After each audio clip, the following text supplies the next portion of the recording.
Hi guys and welcome back to the channel Deepak Yadav Education. Welcome to the Daily Hindu News and Editorial Analysis of 6th of July 2025. तो guys आज है तारीख 6 जुलाई 2025 और है Sunday. देखेंगे आज के द हिंदू कंप्लीट न्यूज़पेपर को एनालाइज करेंगे। बट लेक्चर में आगे बढ़ने से पहले अगर आपको इस लेक्चर का पीडीएफ चाहिए तो क्या करना है, सबसे पहले आपको टेलीग्राम पर जाना है, वहां पे जाके सर्च बॉक्स में लिखना दीपक यादव एजुकेशन पीडीएफ। आपको मेरा टेलीग्राम चैनल मिल जाएगा, वहां से आप डेली बेसिस पे इस लेक्चर के पीडीएफ डॉक्यूमेंट्स को डाउनलोड कर पाओगे। नाउ हमेशा की तरह हम लोग अपने लेक्चर को एक मैप के क्वेश्चन के साथ स्टार्ट करेंगे। तो आज आप सभी को मैप में जाकर देखना है ताइवान को कहां पर है एग्जैक्टली लोकेटेड, इसको अच्छे से मैप में देखना। देन उसके बाद आकर नीचे कमेंट सेक्शन में टाइप करना, जिससे कि आप लोग इसको लंबे समय तक याद रख पाओगे। तो चलिए शुभारंभ करते हैं और आज के न्यूज़पेपर एनालिसिस में स्वागत है आप सभी लोगों का। आज सेशन जल्दी अपलोड हो चुका है, रीज़न यह है क्योंकि आज संडे है। संडे में हमारे न्यूज़पेपर में कुछ ज़्यादा टॉपिक्स इंपॉर्टेंट नहीं होते हैं, तो जो भी इंपॉर्टेंट टॉपिक होगा भी, अगर मान लो आज स्किप हो रहा होगा तो कोई बात नहीं, वो कल के एनालिसिस में कवर हो जाएगा। तो उसके लिए परेशान मत होइए। किसी भी दिन का कोई भी रेलिवेंट आर्टिकल आपका किसी भी प्रकार से छूटता नहीं है, तो उसके लिए बेफिक्र रहिए। और डेली बेसिस पे दोस्तों ये न्यूज़पेपर एनालिसिस अपलोड होता है। इसमें खास बात यह है कि मैं आपको पीवाईक्यूज़ के साथ में हर एक चीज़ लिंक करके समझाता हूँ कि यूपीएससी किस तरीके से क्वेश्चन पूछता है आर्टिकल से, क्योंकि पीवाईक्यूज़ आपका मेन सोर्स होने वाला है दोस्तों। या फिर कह सकते हैं पीवाईक्यूज़ के जरिए आप पता लगा सकते हैं कि मुझे इस आर्टिकल में से क्या पढ़ना होता है। ठीक है, जो सबसे ज़्यादा ज़रूरी है आज के समय पर, जब मार्केट में इतना सारा कंटेंट, इतने सारे वीडियोस अवेलेबल हैं। समझ रहे हैं? तो हम सारी चीज़ें सिलेबस के अकॉर्डिंग चलाते हैं। चलिए फिर सेशन की शुरुआत करते हैं। आज के सेशन में हम लोगों ने जो सोर्सेज का इस्तेमाल किया है वो थोड़े से डिफरेंट सोर्सेज हैं, लेकिन सेशन बहुत काम का है। हर एक आर्टिकल से पीवाईक्यूज पूछे गए हैं। ये सभी टॉपिक आपके द हिंदू में भी मिल जाएंगे। जैसे आपने देखा दोस्तों, हम लोगों ने थंबनेल में मेंशन किया है कि नासा की एक पर्टिकुलर जो प्रोजेक्ट है या जो रिपोर्ट है वो अभी करंट समय पर चर्चाओं में है।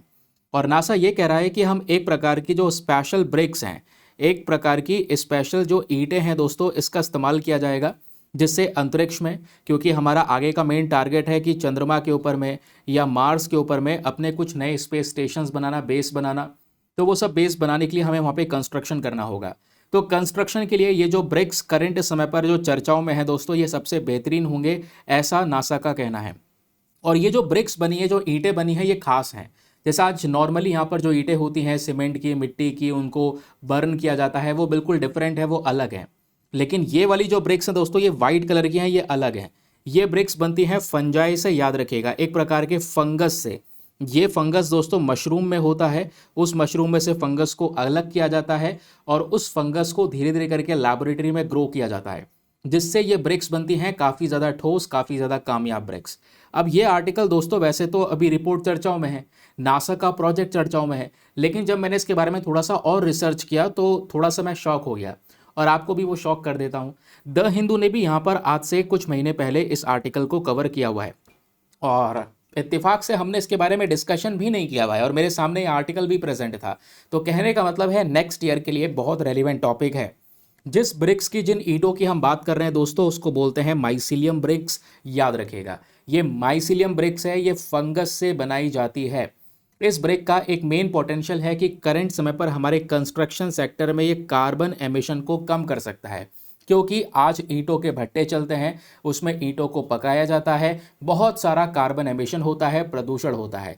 तो उस प्रदूषण को काउंटर करने के लिए एक बेस्ट ऑप्शन हो सकता है माइसीलियम ब्रिक्स। लेकिन ये बहुत अच्छा ऑप्शन भी नहीं है, क्योंकि अभी एक नया उभरता हुआ यहाँ पे ऑप्शन अपने पास में ये प्रेजेंट है। तो इसमें ऑब्वियसली काफ़ी सारे चैलेंजेस भी होंगे, वो सभी चीज़ें मैं आपको यहाँ पर बताने वाला हूँ। फिलहाल याद रखिएगा दोस्तों, ये फंगस इस प्रकार से दिखाई देती है, ऐसे इसकी यहाँ पर ऐसे थ्रेड्स करके धागे धागे में ये फंगस होता है, इसको ग्रो किया जाता है। ये फंगस हमको मिलता कहाँ से है, या फिर हम लोग कहाँ से निकाल कर इसका इस्तेमाल करते हैं? तो ऑयस्टर मशरूम से। याद रखिए, एक प्रकार का मशरूम है, जिस मशरूम का साइंटिफिक नेम है प्ल्यूरेटस ऑस्ट्रिएटस।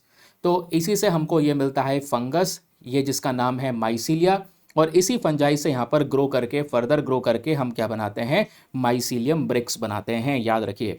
अब सर आप कह रहे थे कि कोई नासा ने प्रोजेक्ट चलाया है। हाँ बिल्कुल, उस प्रोजेक्ट का नाम है माइकोटेक्चर ऑफ प्लैनेट प्रोजेक्ट। याद रखिएगा, एग्जाम में क्वेश्चन बन सकता है। अगर आप नोट्स क्रिएट कर रहे हैं तो एक लाइन में इस प्रोजेक्ट का नाम लिख लीजिए। ये क्या है एग्जैक्टली, आइए मैं आपको थोड़ा सा इसके बारे में विस्तार से समझा देता हूँ। नासा का जो रिसर्च इनिशिएटिव है वो उसका मेन पर्पस मैंने आपको बताया, माइसीलियम यानी एक प्रकार का जो फंजाई है, इसका यूज़ करना और इसका यूज़ करके यहाँ पर कुछ ईंटें बनाना, मजबूत सी ब्रिक्स बनाना और उस ब्रिक्स से ले जाकर अंतरिक्ष में कंस्ट्रक्शन करना, चाहे चंद्रमा पे कंस्ट्रक्शन करना हो, चाहे फिर हमें मंगल ग्रह यानी मार्स पे कंस्ट्रक्शन करना हो। क्योंकि या तो हमारे पास में दूसरा ऑप्शन यह है कि बने बनाए बड़े बड़े शेल्टर्स बनाकर पृथ्वी से ही बनाकर फिर भेजने पड़ेंगे, लेकिन ये तो एक तो देखने में भी कठिन लग रहा है कि बड़े बड़े शेल्टर घर बना के या कुछ ऐसा इंफ्रास्ट्रक्चर बना के भेज पाना बहुत मुश्किल है। एक तो ये नेक्स्ट टू इम्पॉसिबल है, देखने में काफ़ी कॉम्प्लेक्स है। अगर कहीं ना कहीं संभव हुआ तो भाई इतना बड़ा रॉकेट चाहिए, फ्यूल चाहिए और भी बहुत सारी एक्स्ट्रा कॉस्ट, यानी जो एक्सपेंसिव मेथड है ये बहुत ज़्यादा हो जाएगा। तो इसीलिए के लिए यहाँ पर बताया जा रहा है एक ऑल्टरनेटिव तरीका यह है कि माइसीलियम का इस्तेमाल करो। सर ये फंगस तो हल्की है ना, इस फंगस की जो जड़ें हैं वो ले जा सकते हैं, पानी डाल के यहाँ पर ये ग्रो करेगी, इससे ईंटें बना लेंगे, उस ईंटों से कंस्ट्रक्शन कर लिया जाएगा। ये बात यहाँ पर इस पर्टिकुलर प्रोजेक्ट में बोली जा रही है। तो याद रखना, एग्जाम में क्वेश्चन बन सकता है, हाल ही में माइसीलियम चर्चाओं में है, ये क्या है? तो एक प्रकार का फंगस जो मशरूम से हमको मिलता है। ये काफ़ी हल्का होता है, मजबूत होता है और आपस में इसके जॉइंट एक बार अगर मिला दिए जाएं अच्छे से, जिसमें हम थोड़ा सा एग्रीकल्चर वेस्ट वगैरह इस्तेमाल कर सकते हैं, जो एग्रीकल्चर से कूड़ा करकट है उसका इस्तेमाल किया जा सकता है, जिससे नए प्रकार की ईंटें बनाई जा सकती हैं। और वो जो ईंटें हैं मैंने आपको फोटो में भी शेयर कर रखा है, थंबनेल में भी शेयर कर रखा है, एक सेकंड में आपको दिखा देता हूँ। ये रहा दोस्तों जो मशरूम की हम बात कर रहे हैं, ये ऊपर मशरूम देखने को मिलेगा, नीचे इसका जो ये फंगस है जो ज़मीन के नीचे होता है। ठीक है, याद रखना, उसको हम लोगों ने माइसीलियम का नाम दिया है।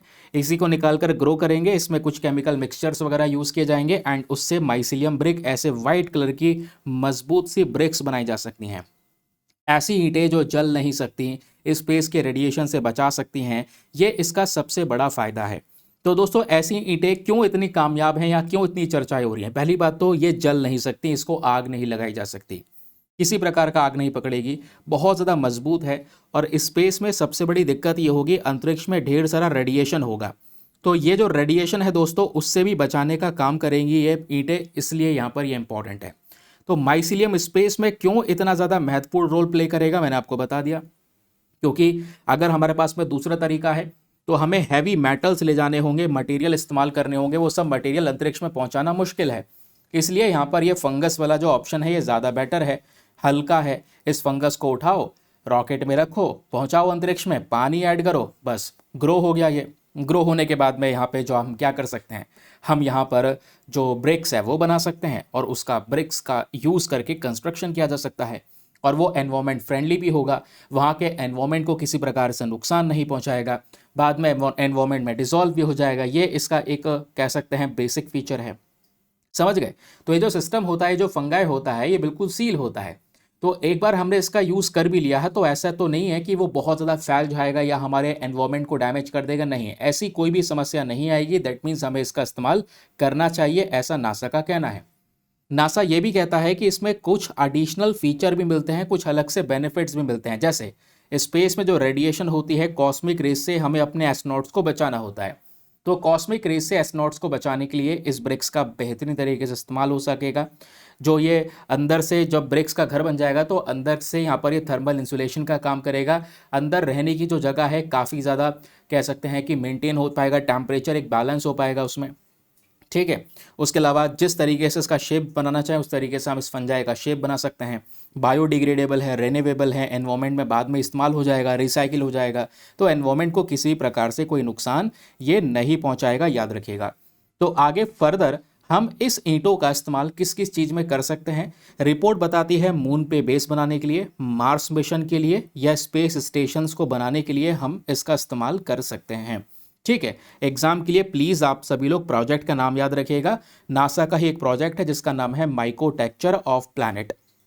ठीक है, क्लियर हो गया। अब एग्जाम में क्वेश्चन बनेगा तो कुछ इस तरीके से, क्योंकि आपने पता है मिशंस को लेकर, चाहे वो मार्स को लेकर मिशन हो, थैमस मिशन हो, various types of questions directly यहाँ पर उनके ऑब्जेक्टिव्स को लेकर पूछ लिए जाते हैं, या ये प्रोजेक्ट किसने डेवलप किया है उसको लेकर बन जाते हैं।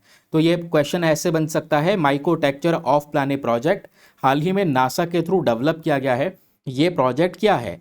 तो इसका मेन पर्पज़ है कि भाई एक हैबिटेट बिल्डिंग टेक्नोलॉजी का इस्तेमाल करना, जिसमें हम फंगस का इस्तेमाल करेंगे, जिस फंगस का नाम है mycelium. That means option number C is the correct answer. तो ठीक है, माइसिलियम से बन जाएगी ईंटें, जो आपने समझा, इको फ्रेंडली ईंटें होंगी और उसमें हम एग्रीकल्चरल वेस्ट वगैरह मिला देंगे जिससे उसकी जो मजबूती है वो बढ़ाई जा सकती है।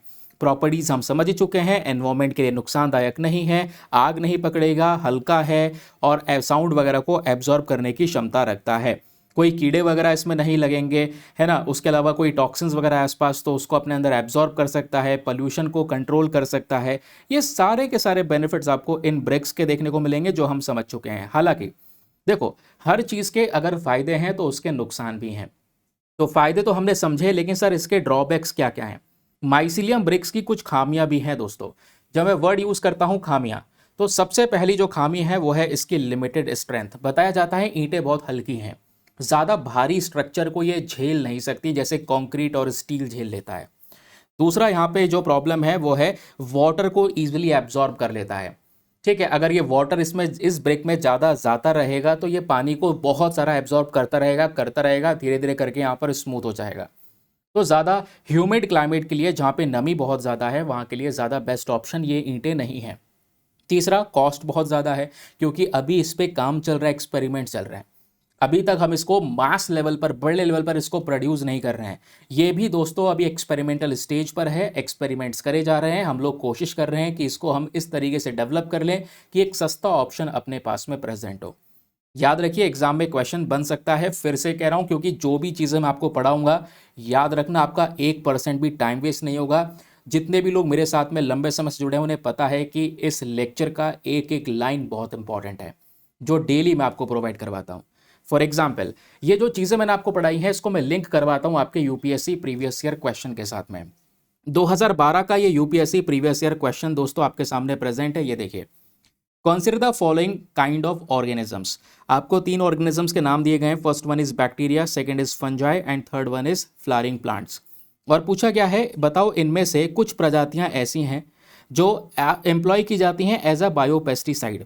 बायोपेस्टिसाइड मतलब कीटनाशक के तौर पे, ऐसा कीटनाशक जो हमें नेचर से मिल रहा हो, ठीक है, जो हमें नेचर से मिल रहा हो, हमारी प्रकृति से मिल रहा हो, जिसका इस्तेमाल हम अपने खेती बाड़ी में कर सकते हैं कीटाणुओं को मारने के लिए, क्योंकि कीड़े फसल खराब कर देते हैं। तो बताइए sir, bacteria, fungi, flowering plants, इनमें से वो कौन कौन सी स्पीशीज हैं। इन तीनों में से कुछ स्पीशीज होती हैं, क्या होती हैं, जिसको हम बायोपेस्टिसाइड के तौर पर इस्तेमाल कर सकते हैं। बिल्कुल। और तीनों की तीनों स्पीशीज में से कुछ ना कुछ होंगी ज़रूर, क्योंकि यहाँ पे पूछा है कि इन तीनों में से सम स्पीशी। भाई, बैक्टीरिया की कितनी सारी प्रजातियां हैं, फंजाई की कितनी सारी प्रजातियां हैं, फ्लावरिंग प्लांट्स की कितनी सारी प्रजातियां हैं, तो कोई ना कोई प्रजाति तो होगी ही जो यहाँ पर बायोपेस्टिसाइड की तरह यूज़ की जा सकती है। दैट मीन्स आप समझ रहे हैं इसका आंसर क्या होगा, ऑप्शन नंबर 4, तीनों के तीनों यहाँ पे करेक्ट हैं। तो इसी तरीके से यहाँ पर दोस्तों याद रखिएगा, आप लोगों से बन सकता है कि हाँ ब्रिक्स बनाए जा सकते हैं, किससे बनाए जा सकते हैं। ठीक है, अब देखो यूपीएससी का ये जो ऊपर क्वेश्चन था वो 2012 का था। अब कहोगे पुराना ट्रेंड हो गया है, नहीं, 2023 में भी देखो ट्रेंड को, सेम ट्रेंड फॉलो किया गया है। मतलब रिपीटेड क्वेश्चंस आते हैं, पैटर्न वही रहता है, आपको समझना बस खाली है। ठीक है, ये 2023 का क्वेश्चन है। Consider the following statements. आपको यहाँ पर 4 स्टेटमेंट दिए गए हैं, बताना है चारों में से कौन सा स्टेटमेंट सही है। पहला स्टेटमेंट कहता है, कुछ मशरूम में मेडिसिनल प्रॉपर्टीज होती हैं, दवाइयों के तौर पर इस्तेमाल किया जाता है। कुछ मशरूम में साइको एक्टिव प्रॉपर्टीज होती हैं, कुछ मशरूम में इंसेक्टाइसाइडल प्रॉपर्टीज होती हैं और कुछ मशरूम में बायोल्यूमिनेसेंट प्रॉपर्टीज होती हैं।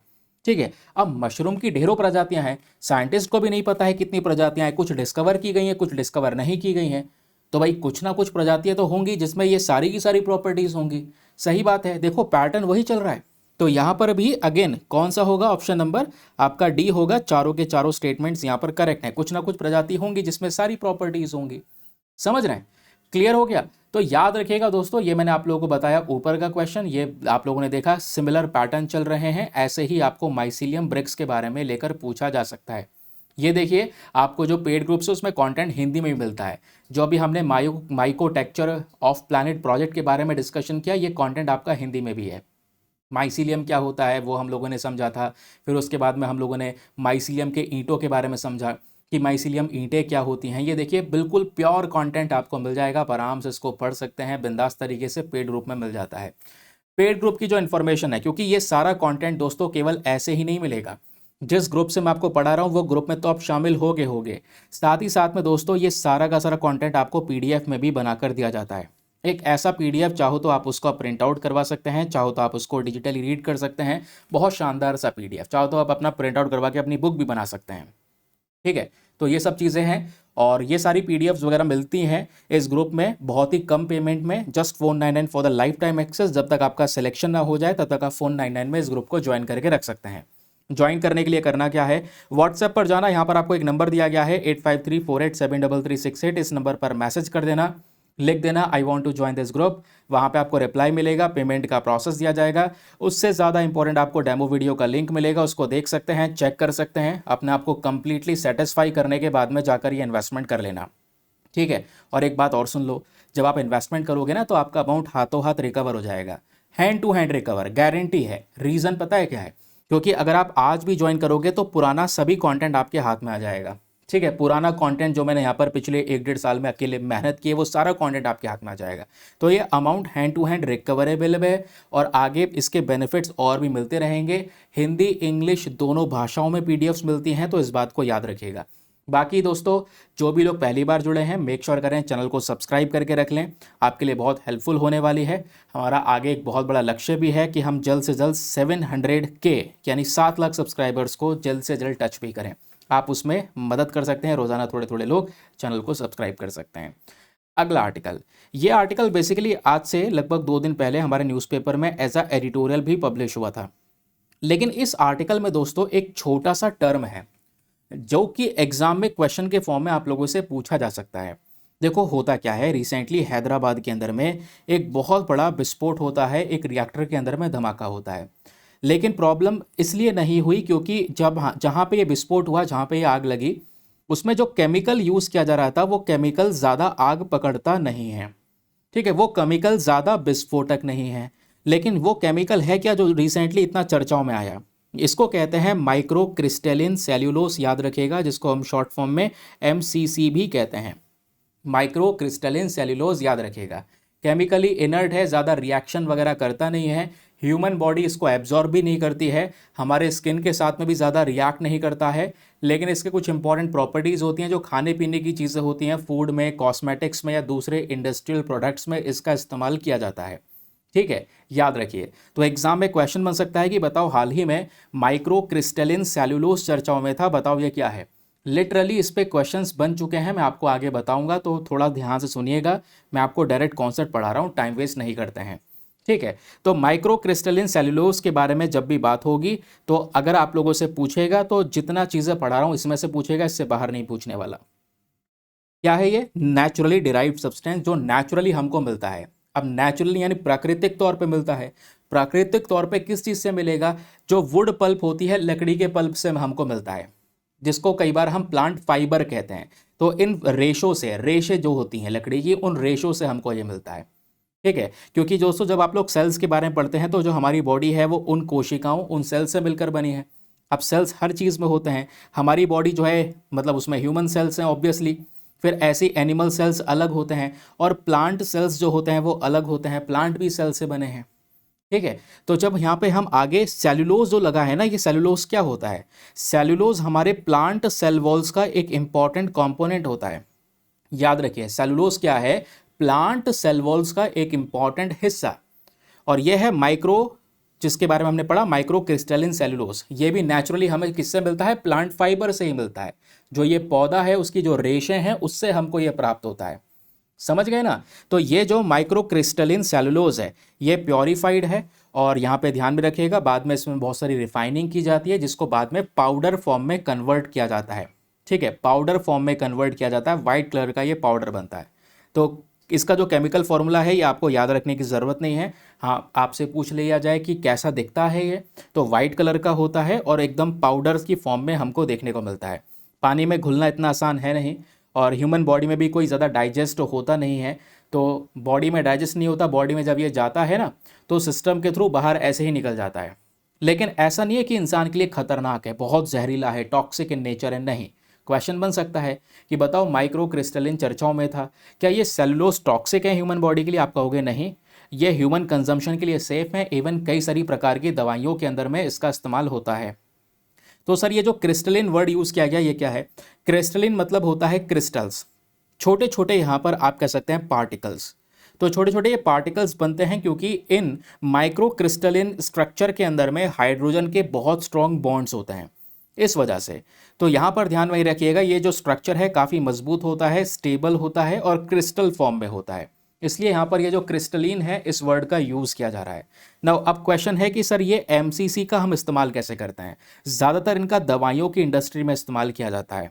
जैसे जो हमारी टैबलेट बनाई जाती है, कैप्सूल बनाया जाता है, उस कैप्सूल के अंदर में मेन एपीआई होता है, एक्टिव फार्मास्यूटिकल इंग्रेडिएंट। ठीक है, एग्जाम्पल यहाँ पर बताया जा रहा है। एग्जाम्पल है, मान लो पैरासीटामोल की टैबलेट। पैरासीटामोल की टैबलेट में जो एग्जैक्टली मेन ड्रग है, मेन जो दवा है, वो केवल 500 mg की है। ठीक है, लेकिन यहाँ पर गोली साइज में बड़ी कैसे हो गई? साइज में बड़ी इसलिए हो गई क्योंकि इसमें दोस्तों इसी माइक्रोक्रिस्टलिन का यूज किया गया है। ठीक है, ये क्या करता है, ये हमारी दवा के अंदर में जो मेन इंग्रेडिएंट है उनको बाइंड करके रखता है, एक जगह जोड़ के रखता है। ठीक है, जोड़ के रखने के साथ साथ उस दवा को थोड़ा सा साइज प्रदान करता है, तो उसका साइज बढ़ जाता है, थोड़ा बल्कि हो जाता है। समझ गए? तो इसलिए मैंने आपको बताया कि फार्मास्यूटिकल सेक्टर हमारे इंडस्ट्रीज के अंदर में इस एमसीसी का यूज होता है। क्वेश्चन आप लोगों से बन सकता है कि भाई किस प्रकार से यूज होता है, तो आप बता सकते हैं। ठीक है, कि भाई ये हमारी टैबलेट्स के अंदर में जो इंग्रेडिएंट्स हैं उनको आपस में होल्ड करके रखता है, टैबलेट को एक साइज प्रदान करता है। उसके अलावा ये बॉडी के अंदर में टैबलेट को अच्छे से ब्रेक डाउन कर देता है, जिससे मेडिसिन सही तरीके से बॉडी में रिलीज हो सके और जिस चीज़ की हमने दवाई खाई है वो दवा बेहतर तरीके से असर कर सके। ठीक है, क्लियर हो गया, इसका यूज़ आपको समझ में आ गया।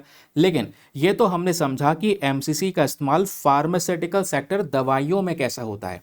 लेकिन दोस्तों आपको पता है कि फूड इंडस्ट्री में भी एमसीसी का यूज़ होता है। ये माइक्रो क्रिस्टलिन का इस्तेमाल हम फैट रिप्लेसर के तौर पे, या जो हम लोग डेयरी प्रोडक्ट्स कंज्यूम करते हैं, ठीक है, चीज़ वगैरह है, कॉटेज चीज़ वगैरह है, उसमें भी यहाँ पर एक थिक टेक्सचर देने के लिए इसी का इस्तेमाल किया जाता है। हालांकि इसका कोई बेनिफिट नहीं है बॉडी में, लेकिन थिक टेक्सचर देने के लिए, तो इसलिए यहाँ पर ये सब चीज़ें उसमें ऐड कर दी जाती हैं। क्वेश्चन आप लोगों से बन सकता है एमसीसी कैसे बनता है, तो आपको पता चल चुका है कि इसका मेन सोर्स है वुड पल्प या प्लांट फाइबर, जो हमारे पौधे की रेशे हैं उससे बनता है। ठीक है, और हम लोग क्या करते हैं, इसमें से जो क्रिस्टल है वो अलग कर देते हैं। मैंने आपको बताया क्रिस्टल फॉर्म में होता है, इसमें छोटे छोटे पार्टिकल्स होते हैं, उसको अलग किया जाता है एक प्रोसेस के माध्यम से जिसका नाम है एसिड हाइड्रोलाइसिस। तो जो छोटे छोटे पार्टिकल्स है जब वो अलग हो गए तो ये इसका पाउडर बचता है लास्ट में, वही फाइनल प्रोडक्ट इसका फाइनल पाउडर होता है, उसी का हम डायरेक्टली इस्तेमाल करते हैं। ठीक है, तो चर्चाओं में क्यों है, क्योंकि मैंने आपको बताया हाल ही में एक इंडस्ट्रियल एक्सीडेंट होता है हैदराबाद में। ठीक है, एक डेडली एक्सीडेंट था जिसमें खासकर ये एमसीसी इसी माइक्रो क्रिस्टलिन स्ट्रक्चर को बनाया जाता था और 36 लोगों की यहाँ पर इसमें जान गई। लेकिन यहाँ पर अभी जो एग्जैक्ट नंबर है वो नहीं पता चला है। हालांकि यहाँ पर ये कोई ज़्यादा हैजार्डस नहीं है, मैंने आपको बताया कि जो आग पकड़ ले ऐसा कोई यहाँ पर ये है नहीं। ठीक है, तो माइक्रो क्रिस्टलिन सेल्यूलोज के बारे में अलग अलग प्रकार से क्वेश्चन बनेगा, आप रेडी हैं उसको सॉल्व करने के लिए। ये सेल्यूलोज के बारे में डिस्कस करते हैं। सेल्यूलोज क्या है, तो सेल्यूलोज एक प्रकार का नेचुरल फाइबर होता है, रेशे होती हैं जो हमारे कॉटन से मिलती हैं या लकड़ी से मिलती है, प्लांट से मिलती है, तो वो रेशों को हम सेल्यूलोज कहते हैं। ठीक है, अब ये सेल्यूलोज का इस्तेमाल आज डाइटरी सप्लीमेंट्स के अंदर में या फूड वगैरह में यूज़ होता है। क्यों यूज़ होता है, ताकि फूड की वॉल्यूम को बढ़ा देना, फूड को ज़्यादा दिखाई देना। ठीक है, फूड हमको ज़्यादा दिखाई दे, जो ये चीज़ वगैरह है वो ज़्यादा दिखाई दे, उसके लिए यहाँ पर इसका इस्तेमाल किया जाता है इन फूड प्रोडक्ट्स के अंदर में, याद रखिए।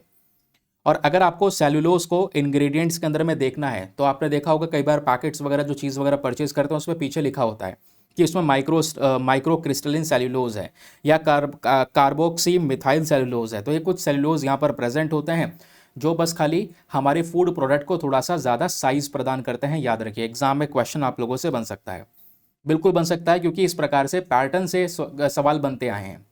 लेटेस्ट पैटर्न है ये, यूपीएससी का 2024 का क्वेश्चन है आपके सामने। ये क्वेश्चन बात करता है PFAS के बारे में, दैट इज पर फ्लोरो एल्काइल एंड पॉलीफ्लोरो एल्काइल सब्सटेंसेस। अभी हमने परसों भी शायद इस आर्टिकल को डिस्कस किया था। तो जो PFAS जिसका हम यूज़ करते हैं बहुत सारे कंज्यूमर प्रोडक्ट्स के अंदर में, इसको लेकर आपके सामने 3 स्टेटमेंट है, बताना है तीनों में से कौन सा स्टेटमेंट सही है। याद रखना, सेम पैटर्न सेम क्वेश्चन बन सकता है कि भाई बताओ माइक्रो क्रिस्टलिन सेल्यूलोज के रेफरेंस में आपको 3 स्टेटमेंट दिए हैं, बताओ क्या है, और वो मतलब कंज्यूमर प्रोडक्ट में यूज होता है, तो 3 स्टेटमेंट में बताओ कौन सा स्टेटमेंट सही है।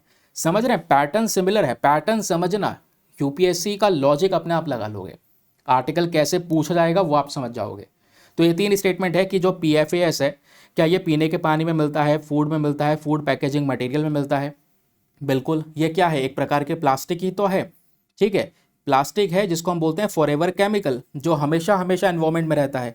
दूसरा स्टेटमेंट यही कहता है क्या जो PFAS हैं ये इजीली एनवायरमेंट में डिग्रेड नहीं होते, नहीं होते, एनवायरमेंट में हमेशा पड़े रहते हैं, इसलिए फॉरएवर केमिकल का नाम दिया गया है। और अगर PFAS के कांटेक्ट में लगातार इकट्ठा कोई इंसान या एनिमल आएगा, तो जैसे एनिमल बॉडीज़ के अंदर बायो एक्यूमुलेशन ही ये सारा का सारा केमिकल एक साथ इकट्ठा हो जाता है, जो फिर उनकी बॉडी के लिए परेशानियां शुरू करता है। तो तीनों के तीनों स्टेटमेंट सही है, यहाँ पर option number 4 is the correct answer. Pattern समझा, क्वेश्चन समझा आप लोगों ने। ये 2024 का प्रश्न मैंने आपको दिखाया था, और आपका जब NCERT वगैरह पढ़ोगे, स्टैटिक बुक्स पढ़ोगे ना, या सब कुछ करंट अफेयर में मेरे ऊपर छोड़ोगे, नहीं कुछ तो पढ़ोगे स्टैटिक किताब वगैरह, तो वहाँ पर आपको सेलुलोज के बारे में पढ़ना है, प्लांट सेल्स के बारे में, एनिमल सेल्स के बारे में पढ़ोगे। तो ये क्वेश्चन है 2020 का, आपके NCERT का है, 9th या 10th NCERT से डायरेक्टली स्टेटमेंट दे दिया गया, direct statement. Which one of the following statements are correct regarding the general difference between plant and animal cells. Plant और एनिमल सेल्स के बीच में क्या फ़र्क है, ये पूछा गया है आपसे। पहला, प्लांट सेल्स के पास में सेल्यूलोज सेल वॉल्स होती हैं, जबकि एनिमल्स के पास में नहीं होती हैं। ये यहाँ पर क्वेश्चन है, पहला स्टेटमेंट है जो सही है। भाई अभी हम सेल्यूलोज के बारे में बात कर रहे थे, माइक्रो स्टेलाइन सेल्यूलोज के बारे में जो डिस्कशन कर रहे थे, है ना, क्रिस्टलाइन सेल्यूलोज के बारे में। तो ये वो क्या है, वो प्लांट फाइबर से मिलता है। तो प्लांट सेल्स के पास में सेल्यूलोज सेल वॉल होती है, ये सही बात है। एनिमल सेल्स के पास में ये सेल्यूलोज सेल वॉल नहीं होती है। दूसरा कहता है कि जो प्लांट सेल्स होता है इन पे प्लाज्मा मेम्ब्रेन नहीं होता, जबकि एनिमल सेल्स के पास में प्लाज्मा मेम्ब्रेन होता है। दोनों ही, चाहे वो जानवर का सेल हो, चाहे वो यहाँ पर प्लांट्स की कोशिका हो, दोनों के पास में प्लाज्मा मेम्ब्रेन होता है। तो सेकंड स्टेटमेंट यहाँ पर गलत है। तीसरा देखोगे, जो मैच्योर प्लांट सेल्स होते हैं इनमें एक बड़े साइज का वैक्यूल होता है, जबकि एनिमल सेल्स में छोटे छोटे वैक्यूल्स होते हैं। वैक्यूल्स बेसिकली क्या करते हैं, ये हमारे प्लांट्स की मदद करते हैं वाटर को स्टोर करने में और भी इस प्रकार की एक्टिविटीज़ को आगे फॉलो करने में। तो ये दोनों के दोनों स्टेटमेंट सही हैं। एनिमल सेल्स में कम छोटे छोटे वैक्यूल्स होते हैं, प्लांट सेल में एक बड़े साइज का वैक्यूल होता है। तो आपका first and third statement are correct, option number C सही हो जाएगा। समझ गए, तो पैटर्न क्या है समझ गए, क्वेश्चन कैसे पूछे जा रहे हैं वो आपको क्लियर हो गया। ऐसे दोस्तों पाउडर फॉर्म में देखने को मिलता है माइक्रो क्रिस्टलिन सेलुलोज, याद रखिएगा। ठीक है, कहाँ से मिलता है प्लीज़ इसको याद रखिएगा। सेम चीज़ आपका हिंदी में भी कंटेंट मिल चुका है, पेड ग्रुप में मिल जाएगा। पेड ग्रुप की इन्फॉर्मेशन जस्ट अभी इस आर्टिकल से पहले एक्सप्लेन कर चुका हूँ, आप आराम से ग्रुप से भी रीड कर सकते हैं, ऐसे ही स्क्रॉल करके रीड कर सकते हैं मज़ेदार तरीके से, उसमें भी आपकी बहुत हेल्प हो जाएगी। अब देखो ये वाला जो सोर्स है ना, इस सोर्स को कई बार जो हम लोग हैं बहुत हल्के में ले लेते हैं। ये सोर्स जो है लाइव साइंस, मैं आपको कितने सारे यूपीएससी के प्रीवियस ईयर क्वेश्चन दिखा सकता हूं जो लाइन टू लाइन सीधा स्टेटमेंट लाइव साइंस के आर्टिकल से उठाकर डाल दिया गया। बहुत आर्टिकल दिखाऊंगा मैं आपको, एग्जाम्पल आपके सामने एक आर्टिकल ये भी है। तो लाइव साइंस का आर्टिकल है दोस्तों, और ऑब्वियसली साइंस एंड साइंस के लिए इंपॉर्टेंट है, तो जीएस पेपर नंबर 1 ज्योग्राफी से आप इसको लिंक कर सकते हैं। मैटर क्या है आइए मैं आपको बताता हूँ। मैटर यह है कि अभी ताइवान, मैंने बोला आज आपको मैप में जाकर ताइवान को देखना है। क्यों? क्योंकि ताइवान में एक मड वॉल्केनो है। देखो एक होता है वॉल्केनो ज्वालामुखी। ज्वालामुखी जनरली क्या करता है, जो लावा है वो सब यहाँ पर ज्वालामुखी से निकल रहा होता है, गरम गरम लावा निकल रहा होता है, मैग्मा लावा जिसको हम कहते हैं। लेकिन यहाँ पर जो ये वॉल्केनो है ये एक मड वॉल्केनो है जो कीचड़ उगलता है, कीचड़ यहाँ पर फेंकता है बाहर। तो यहाँ पे ये जो आर्टिकल है कहता है कि ताइवान में भी ऐसा ही एक बड़ा मड वॉल्केनो है जिसका नाम है वंदन मड वॉल्केनो। क्वेश्चन बन सकता है कि हाल ही में वंदन मड वॉल्केनो चर्चाओं में था, बताओ ये कहाँ पर है, ये ताइवान में है, लिख लेना इस बात को। तो इस वॉल्केनो में दोस्तों इरप्शन हुआ, इस वॉल्केनो में बड़ा विस्फोट हुआ, और बड़ा विस्फोट होने की वजह से बहुत सारी कीचड़ आसमान में ऊंचाई तक गैसेस वगैरह हैं, कीचड़ वगैरह है, वो सब दिखाई दी है, जिस वजह से ये मड वॉल्केनो का कॉन्सेप्ट चर्चाओं में। अब देखिए वैसे तो ये करंट अफेयर है, लेकिन अब मैं क्या कर रहा हूँ, इस आर्टिकल में आपके ज्योग्राफी का एक पोर्शन कवर करवा रहा हूँ विच इज मड वॉल्केनो, कि मड वॉल्केनो होते क्या हैं, कैसे वर्क करते हैं, ये चीज़ें यहीं पर हाथों हाथ मैं आपको बता रहा हूँ, तो ध्यान से सुनिएगा। यानी करंट अफेयर के साथ साथ स्टैटिक पोर्शन आपकी किताबों का डेटा भी कवर हो रहा है। तो लोकेशन की जब बात आती है तो याद रखिए ताइवान के अंदर वंदन नाम की जगह में मड वॉल्केनोज आपको देखने को मिलेंगे। तो मड वॉल्केनो हाल ही में एक ताइवान का जो मड वॉल्केनो है वो इरप्ट होता है, विस्फोट होता है, और विस्फोट होने के बाद में इसमें से बहुत सारी जो कीचड़ है वो बाहर निकलती है। और ध्यान रखिए दोस्तों, इसमें से कुछ फ्लेमेबल गैसेस भी बाहर निकलती हैं। कुछ गैसेस जैसे कि यहाँ पर मीथेन, लिख लेना इस बात को, क्वेश्चन बन सकता है क्या मड वॉल्केनो से गैसेस रिलीज होती हैं? हाँ बिल्कुल। कौन सी गैस रिलीज होती है? मीथेन निकलती है।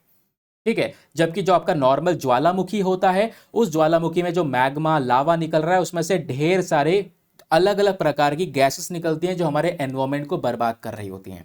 लेकिन मड वॉल्केनो में मोस्टली मीथेन ही निकलती है, याद रखना। लिख लो, मैं कहूंगा इस बात को प्लीज, कुछ चीजें होती हैं जिसको लिख लिया करो। ठीक है। अब क्वेश्चन ये है, ये मड वॉल्केनो है क्या एग्जैक्टली? तो मड वॉल्केनो मैंने बताया एक ज्योग्राफी का फिनोमेना है जिसमें छोटा सा ज्वालामुखी है जो लावा नहीं फेंकता, लावा के बदले यहाँ पर कीचड़, पानी और गैसेस निकल रही होती हैं। गैसेस में मोस्टली मीथेन है और बहुत कम कार्बन डाइऑक्साइड भी रिलीज करता है।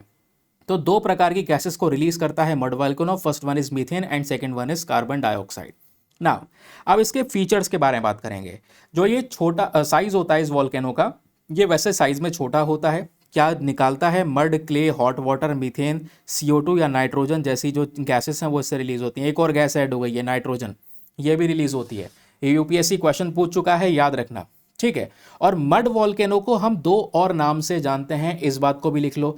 इसको हम सेडिमेंट्री वॉल्केनो भी कहते हैं और गैस ऑयल वॉल्केनो भी कहते हैं। ठीक है। अब ये बनते कैसे हैं? जैसे यहाँ पर नॉर्मली आप देखोगे जब हमारे धरती के नीचे जो मैग्मा का प्रेशर बन रहा होता है, वो प्रेशर लगता है बहुत ज़्यादा। प्रेशर जब काउंट नहीं हो पाता तो जो हमारे धरती में जगह जगह पे क्रैक्स हैं, जो फ्रैक्चर वाली जगह है, वहाँ से वो मैग्मा बाहर आ जाता है ना, उसी को हम वॉल्केनो कहते हैं। वैसे ही यहाँ पर इस वाले केस में मड वॉल्केनो में जहाँ जहाँ पर धरती के नीचे गैस प्रेशर बहुत ज़्यादा बनता चले जा रहा है और गैस प्रेशर अब कंट्रोल नहीं हो रहा, तो जो भी आसपास यहाँ पर क्रैक होगा हमारे अर्थ क्रस्ट में, जहाँ पर भी कमज़ोर सा क्रैक होगा, उस क्रैक के ज़रिए वो जो कीचड़ है, वो जो गैसेस है, वो एकदम से भरकर बाहर निकलेंगी। तो कीचड़ भी बाहर आएगी, पानी भी आएगी और गैसेस भी आएंगी। गैसेस में तीन प्रकार की गैसेस होंगी, आपका मीथेन होगा, कार्बन होगा एंड नाइट्रोजन होगा। ये तीन चीज़ें निकल कर आती हैं। ठीक है, क्लियर हो गया? तो मैंने आपको बताया इरप्ट क्यों करते हैं, जब अंडरग्राउंड में गैसेस के प्रेशर तेजी से बढ़ गए जाते हैं तो ये प्रेशर हमारे धरती को पुश करता है और जहाँ पर भी कमज़ोर स्पॉट होगा वहाँ से ये सब बाहर आ जाता है, कीचड़, पानी, गैस, ये सब बाहर आ जाती है। ठीक है। और ये जो गैसेस आती हैं फ्लेमेबल हैं, ये आग भी पकड़ सकती हैं, याद रखिएगा इस बात को। अब क्वेश्चन ये है, देखो ये ज़्यादा इंपॉर्टेंट पॉइंट है, आपको स्टेटमेंट में दिया जा सकता है। ग्लोबल डिस्ट्रीब्यूशन पूछा जा सकता है। देखो ऐसे ना कीचड़ वाले जो वॉल्केनोज है, ज्वालामुखी है, दुनिया में बहुत सारी जगह पर एग्जिस्ट करते हैं। आज हमारे पास में कुछ देश हैं जहां पर ऐसे वॉल्केनो मिलते हैं। जैसे सबसे ज़्यादा ये जो वॉल्केनोज है एशिया और यूरोप में मिलते हैं। एशिया यूरोप का जब मैंने नाम लिया तो एजरबाईजान सबसे फेमस है, ध्यान रखना, एग्जाम में क्वेश्चन बन सकता है। तो एजरबाईजान में सबसे ज़्यादा मड वॉल्केनोज होते हैं। उसके अलावा Iran, Pakistan, Indonesia, China, Italy, Ukraine, Romania में भी प्रेजेंट है। अमेरिका की बात करेंगे तो अमेरिका में नॉर्थ अमेरिका, साउथ अमेरिका दोनों की बात की जा रही है, इसलिए अमेरिकाज लिखा गया है। तो अलास्का, कैलिफोर्निया ऊपर नॉर्थ अमेरिका में है। ट्रिनिडेड अभी चर्चाओं में है, कल हमने डिस्कस किया था। वेनेजुएला, कोलंबिया, ये कुछ देश हैं, ये साउथ अमेरिका के हैं, आखिरी के तीन वाले। तो ये वो देश हैं दोस्तों जहाँ पर इस प्रकार के मड वॉल्केनोज बहुत सारे प्रेजेंट है, याद रखिएगा। अब एग्जाम में क्वेश्चन बन सकता है, इसलिए मैं आपको एक प्रैक्टिस क्वेश्चन भी करवा रहा हूँ। जहाँ जहाँ पे पॉसिबिलिटी मुझे ज़्यादा लग रही है, मैं अपनी पूरी कोशिश कर रहा हूँ दोस्तों 100% देने की। ये प्रीलिम्स का क्वेश्चन है जो बहुत रेलिवेंट है। क्वेश्चन बोलता है with reference to mud volcanoes consider the following statements. Mud volcano को लेकर आपको यहाँ पर तीन स्टेटमेंट दिए गए हैं, बताना है तीनों में से कौन सा स्टेटमेंट सही है, ये आप लोगों का क्वेश्चन है। पहला, ये जो मड वॉल्केनो है ये बनता है by the eruption of magma from the earth mental, यानी कि हमारे धरती के नीचे से मैग्मा निकलता है, इसलिए यहाँ पर ये मड वॉल्केनो बनता है। भाई धरती के नीचे से मैग्मा और लावा का कोई कनेक्शन नहीं है मड वॉल्केनो का, ध्यान रखना। मड वॉल्केनो का कनेक्शन है केवल कीचड़ के साथ में। तो पहला स्टेटमेंट गलत है। दूसरा, क्या मड वॉल्केनो फ्लेमेबल गैसेस को रिलीज करते हैं जैसे मीथेन? मीथेन जो आग पकड़ता है, बिल्कुल ये सही बात है और ये करेक्ट स्टेटमेंट है। तीसरा, जो मड वॉल्केनोज होते हैं ये हमारे ज़मीन पर और समुद्र के नीचे दोनों जगह पर मिल सकते हैं, ये भी सही बात है, लिख लो अलग से, वहाँ पे नहीं लिखा है तो क्वेश्चन के थ्रू मैंने आपको ये बात बता दी है। तो लास्ट के दो statement second and third are correct. ठीक है, क्लियर हो गया? तो ऐसे कुछ मड वॉल्केनोज दिखाई देते हैं। अब आप कहोगे सर इंपॉर्टेंस क्या है, क्या क्वेश्चन पूछ सकता है यूपीएससी? बिल्कुल, हमें समझना होगा उसका पैटर्न। पैटर्न समझने का सबसे बड़ा तरीका है भाई, एक चीज़ तो अपने पास में बहुत खूबसूरत चीज़ है, वह है यूपीएससी का सिलेबस। दूसरा उससे भी खूबसूरत चीज़ वह है प्रीवियस ईयर क्वेश्चंस। ये 2024 का यूपीएससी का पीवाईक्यू आपके सामने प्रेजेंट है। ठीक है, इस प्रीवियस ईयर क्वेश्चन में अगेन आपको देखो बिल्कुल वॉल्केनो के बारे में पूछा गया है। 4 चीजों के नाम है, पायरोक्लास्टिक डेब्रिस, दूसरा एश एंड डस्ट, तीसरा नाइट्रोजन कंपाउंड्स एंड पांचवा सल्फर कंपाउंड्स। जैसे मैंने आपको बताया मड वॉल्केनो से कौन कौन से 3 गैसेस रिलीज होती हैं, एक होती है मीथेन, दूसरा होता है कार्बन और तीसरा होता है यहाँ पर हमारा नाइट्रोजन। वैसे यहाँ पे पूछा गया कि बताइए जो हमारा ज्वालामुखी फटता है तो ज्वालामुखी में से फटने में से तो ये जो 4 चीजें हैं, चारों में से कौन कौन सी चीजें प्रेजेंट होती हैं, हाउ मैनी। तो आंसर है दोस्तों इसका चारों के चार। ये चारों की चारों चीजें प्रेजेंट होती हैं, याद रखना। पायरोक्लास्टिक डेब्रिस, यस, ये भी प्रेजेंट होता है। ठीक है, जब भी एक्सप्लोजन होता है, ज्वालामुखी फटता है, तो ये जो पायरोक्लास्टिक डेब्रिस क्या यानी कि चट्टान वगैरह ये सब निकलती है। भाई धुआं निकलता है, बहुत सारा डस्ट रिलीज होता है, तो दोनों तो सही है।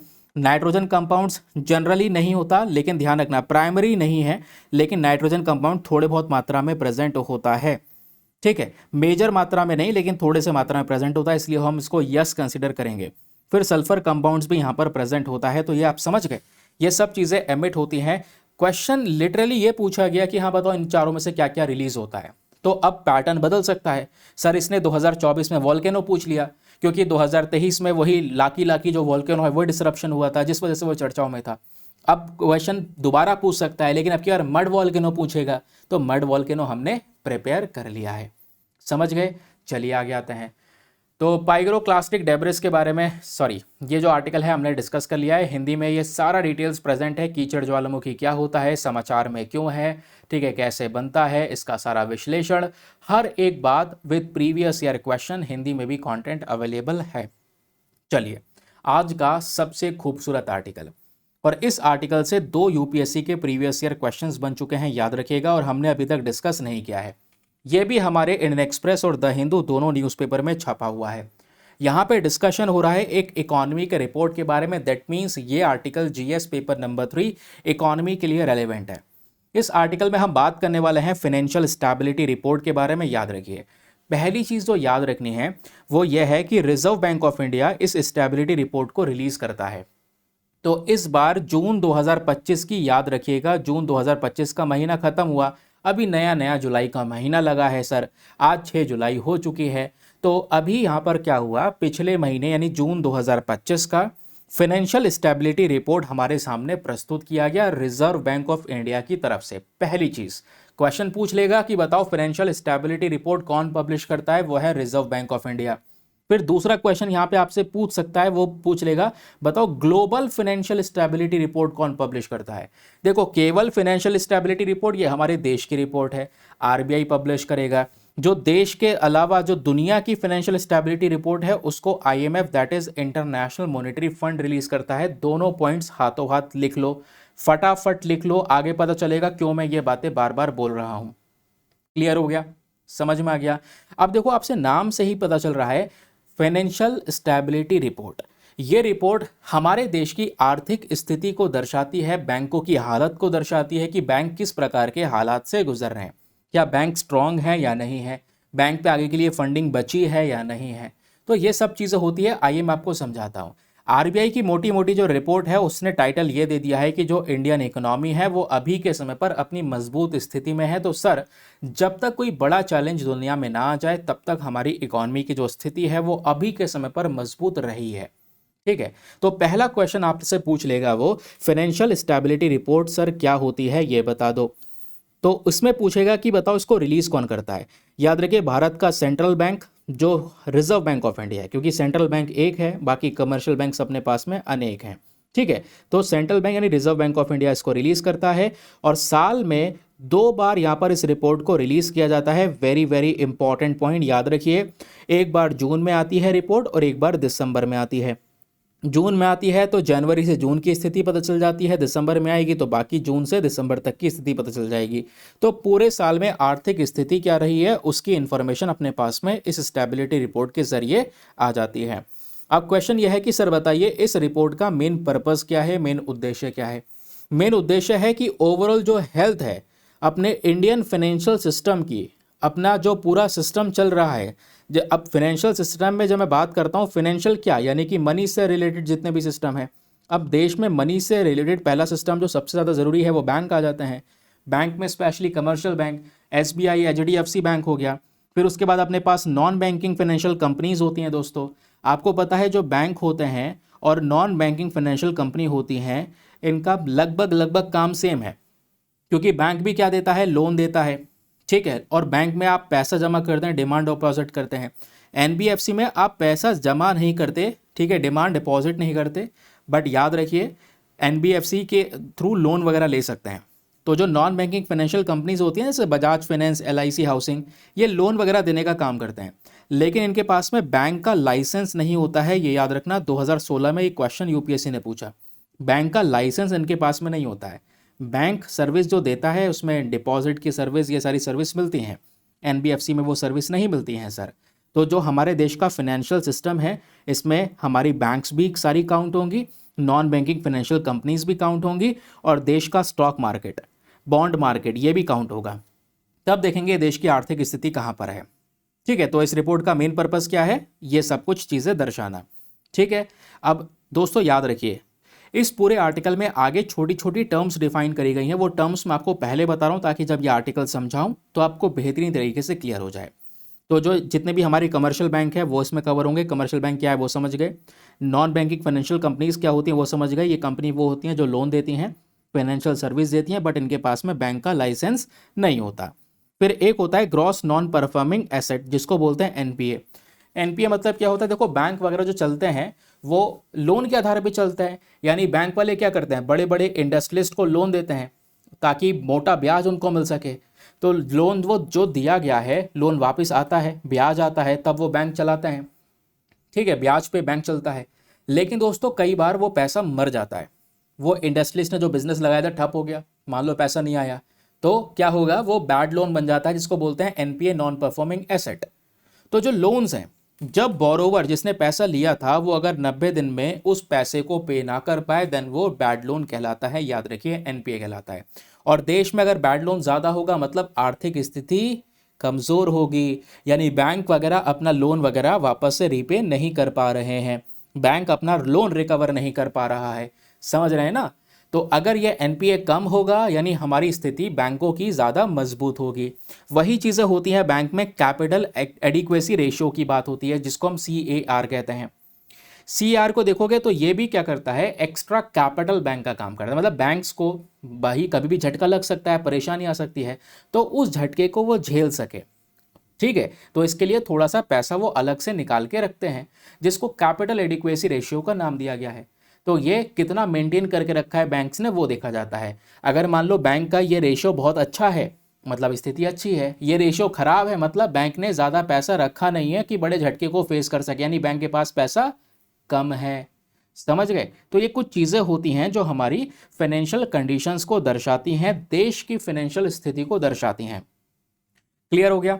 तो अभी इंडियन इकोनॉमी की स्थिति कैसी है, जून 2025 में जो फाइनेंशियल स्टेबिलिटी रिपोर्ट आई है इसने क्या बताया, इसने बताया कि इंडिया दुनिया में तेजी से ग्रो होने वाली इकॉनमी है, हमारी स्थिति करंट समय पर बिल्कुल सही है, महंगाई वगैरह यहाँ पर थोड़ी सी कम है दुनिया के कंपैरिजन में, बस रिस्क यही है कि कोई बड़ा विवाद ना हो जाए, कोई जियोपॉलिटिकल टेंशन ना हो जाए, जैसे वॉर हो गया या कोई विवाद, कोई डिस्प्यूट हो गया दो देशों के बीच में, रशिया यूक्रेन के वॉर की तरह, तो प्रॉब्लम हो सकती है।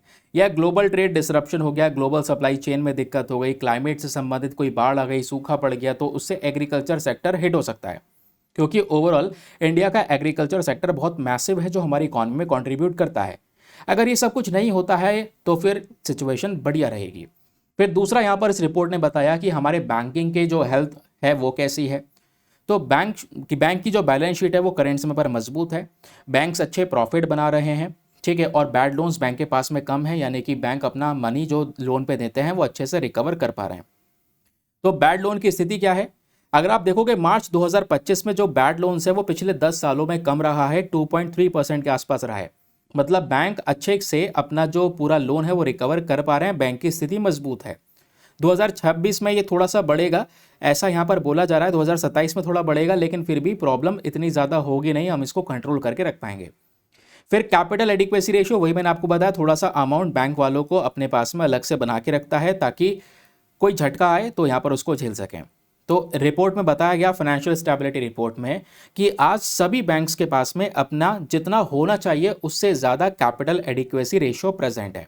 तो इकोनॉमी में कोई बड़ा झटका भी आता है तो बैंक हमारी सेफ रहेंगी, आराम से उस झटके को एब्जॉर्ब कर सकते हैं। और ऐसे ही हमारी एनबीएफसी भी स्ट्रांग है, फाइनेंशियल कंपनीज भी स्ट्रांग है, इन्फ्लेशन अच्छे लेवल पर है। तो बेसिकली यहाँ पर ओवरऑल इकोनॉमी अच्छी है, ये बात यहाँ पर इस रिपोर्ट ने बोल दी है। टर्म्स बीच में मैंने आपको बता दी हैं, तो उन टर्म्स को पढ़ के जाइएगा, एग्जाम में क्वेश्चन बन सकता है। अब क्योंकि हम लोग फाइनेंशियल स्टेबिलिटी रिपोर्ट के बारे में पढ़ चुके हैं, साल में 2 बार पब्लिश होती है, तो इसी से रिलेटेड दोस्तों एक काउंसिल भी आता है which is financial stability and development council, याद रखिएगा। ठीक है, ये काउंसिल बहुत इंपॉर्टेंट है एग्जामिनेशन के लिए, क्वेश्चन यहां से बन चुका है। ये काउंसिल एक प्रकार की नॉन स्टैच्यूटरी बॉडी है, यानी किसी लॉ के माध्यम से इसको नहीं बनाया गया है। स्टैच्यूटरी वो बॉडी होती है जो बेसिकली पार्लियामेंट के थ्रू पास किए गए किसी कानून के जरिए बनाई जाती है, और नॉन स्टैच्यूटरी यानी कि उस कानून के जरिए वो नहीं बनाई गई है। ठीक है, लेकिन इसको एक एग्जीक्यूटिव डिसीजन के थ्रू बनाया गया है। तो एक हाईएस्ट लेवल फोरम है भारत के अंदर, याद रखिएगा, जिसका मेन पर्पस है एंटायर कंट्री के फाइनेंशियल सिस्टम को मॉनिटर करना, कि पूरे देश में यहाँ पर जो भी आर्थिक स्थिति है, पूरा सिस्टम है, उसके ऊपर में निगरानी बनाने का काम करता है। और निगरानी के साथ साथ जैसे रिजर्व बैंक ऑफ इंडिया, भाई भारत का एक इंपॉर्टेंट हिस्सा है फाइनेंशियल सिस्टम का, आरबीआई, सेबी हो गया, पूरे स्टॉक मार्केट को मैनेज करता है। इनके बीच में एक मेल मिलाप हो, कोऑर्डिनेशन बन के चले, ये सब एक छत के अंदर में आए, तो उसलिए यहाँ पर एक काउंसिल बनाया गया है कि सबको साथ में लेकर चलेगा। तो ये क्यों बनाया गया था? क्योंकि साल 2008 में बहुत बड़ा आर्थिक संकट आया और उसके बाद में रिस्क जो है इतना ज़्यादा बढ़ गया, बैंकिंग सेक्टर को बड़ा झटका फेस करना पड़ा। तो इंडिया को एक बड़े प्लेटफॉर्म की ज़रूरत थी, एक बड़े छाते की ज़रूरत थी, जिसके अंदर सब लोग समा जाते, एक साथ आते, मिलकर काम करते। तो इंडिया ने सिंगल प्लेटफॉर्म बनाया, ये काउंसिल डेवलप किया कि चलिए ऐसे दिक्कत से लड़ने के लिए हम सब साथ में मिलकर अपनी इंडस्ट्रीज़ को या जितनी भी रेलिवेंट बॉडीज़ है सबको साथ में लेकर आएंगे। तो फाइनली डिसाइड हुआ, दिसंबर 2010 में सरकार ने इस प्रकार से फाइनेंशियल स्टेबिलिटी डेवलपमेंट काउंसिल को बना दिया। और आज के समय पर इस फाइनेंशियल स्टेबिलिटी डेवलपमेंट काउंसिल का चेयरपर्सन कौन है? याद रखिए, वो हमारी हैं फाइनेंस मिनिस्टर, जैसे करंट समय पर निर्मला सीतारमण जी। ठीक है, बाकी इसमें और भी मेंबर्स होते हैं। इसका मेन चेयरपर्सन फाइनेंस मिनिस्टर होते हैं, मेंबर में आरबीआई के गवर्नर भी होते हैं, सेबी के चेयरपर्सन, आईआरडीआई के चेयरपर्सन, पीएफआरडीए के चेयरपर्सन। उसके अलावा पहले एफएमसी नाम की एक बॉडी होती थी, वो सेबी के साथ मर्ज हो गई, उसके मेंबर्स हो गए, फाइनेंशियल सेक्रेटरी, ऐसे बहुत सारे मेंबर्स दोस्तों इसमें शामिल होते हैं, याद रखिएगा। तो आप समझ गए ना, फाइनेंशियल स्टेबिलिटी डेवलपमेंट काउंसिल का मेन काम क्या है? इसका मेन काम है ओवरऑल देश के फाइनेंशियल सिस्टम के ऊपर में एक निगरानी बना के रखना कि वो सिस्टम हेल्दी तरीके से ग्रो होता रहे, ये हमारा मेन पर्पस होता है। दूसरा इसका मेन पर्पस होता है मैक्रो प्रूडेंशियल सुपरविजन, याद रखिएगा। मैक्रो प्रूडेंशियल सुपरविजन मतलब एक आंख बना के रखना, निगरानी बना के रखना, ना ही केवल सिंगल बैंक के ऊपर नहीं, पूरे देश की कंपनीज और बैंक्स के ऊपर में। ठीक है, तो मैक्रो प्रूडेंशियल मतलब कुछ ऐसी नई पॉलिसीज़ वगैरह आए, नीतियां बनाएं, जहां पर हम पूरे देश के फाइनेंशियल सिस्टम को प्रोटेक्शन दे सकें, केवल एक संस्थान को नहीं, पूरे देश के सभी संस्थान की बात हो रही हो, तो वो मैक्रो प्रूडेंशियल सुपरविजन कहलाता है। याद रखिए, एग्जाम में क्वेश्चन बन सकता है। मैं बार बार क्यों कह रहा हूँ क्वेश्चन बन सकता है? क्योंकि यूपीएससी ने साल 2016 में इसी सेम टॉपिक से 2 प्रश्न पूछे हैं, इसलिए दोस्तों मैं आप लोगों से बार बार जिद कर रहा हूँ, अच्छे से पढ़ लेना। देखो, पहला क्वेश्चन है with reference to financial stability and development council, वही काउंसिल जो जस्ट अभी हमने डिस्कस किया, इसको लेकर आपके पास में ये 3 पर्टिकुलर स्टेटमेंट्स है, बताना है तीनों में से कौन सा स्टेटमेंट सही है। पहला स्टेटमेंट कहता है कि financial stability development council NITI Aayog का हिस्सा है। बिल्कुल नहीं, कहीं पढ़ा आपने ऐसा? कुछ नहीं पढ़ा ऐसा। नीति आयोग का कोई ऑर्गन नहीं है ये दोस्तों, याद रखिएगा, है ना। तो ये बेसिकली एक नॉन स्टैच्यूटरी बॉडी है, not a organ of NITI Aayog. दूसरा, क्या इसको फाइनेंस मिनिस्टर हेड करते हैं? हाँ, ये तो बात हमने पढ़ी है। क्या ये मैक्रो प्रूडेंशियल सुपरविजन करता है इकोनॉमी का? ये भी हमने पढ़ा है, देश के एंटायर फाइनेंशियल सिस्टम पे निगरानी बनाता है।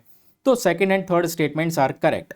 तो ऑप्शन नंबर, यहाँ पर ऑप्शन प्रेजेंट नहीं है बट याद रखिएगा सेकंड एंड थर्ड सही है।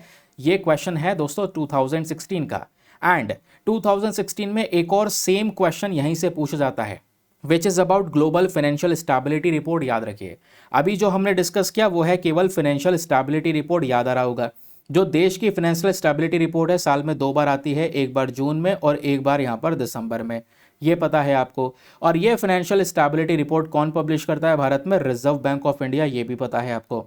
लेकिन ये जो क्वेश्चन है वो है ग्लोबल फाइनेंशियल स्टेबिलिटी रिपोर्ट, देश की इस प्रकार की रिपोर्ट कौन लाता है, वो है इंटरनेशनल मॉनेटरी फंड, जो मैंने आपको बता दिया था। ठीक है, क्लियर हो गया। तो ये था हमारा ये भी आर्टिकल, हिंदी में सारी आपको कंटेंट मिल जाएगा। और बस आज हमारे न्यूज़पेपर में यही 5 टॉपिक थे जो काम के थे, जो हमने डिस्कस कर लिए हैं। कुछ नहीं पढ़ना, इसके अलावा हिंदी का कंटेंट भी मिला हुआ है, पेड ग्रुप में सारी इन्फॉर्मेशन मिल जाती है। बस इतना ही लेक्चर में आपने कवर करना है। कैसा लगा लेक्चर, ज़रूर से अपना फीडबैक दीजिएगा। क्वेश्चन को कई बार खुद से भी सॉल्व करने की कोशिश करा करो, जब तक मैं सॉल्व नहीं करता हूँ तब तक आप खुद से आंसर दिया करो। बाकी आज के लिए सेशन बस इतना ही, मिलेंगे आप लोगों से कल वापस से एक बहुत ही शानदार सेशन के साथ। आज के लिए bye bye, have a nice day, thank you and जय हिंद।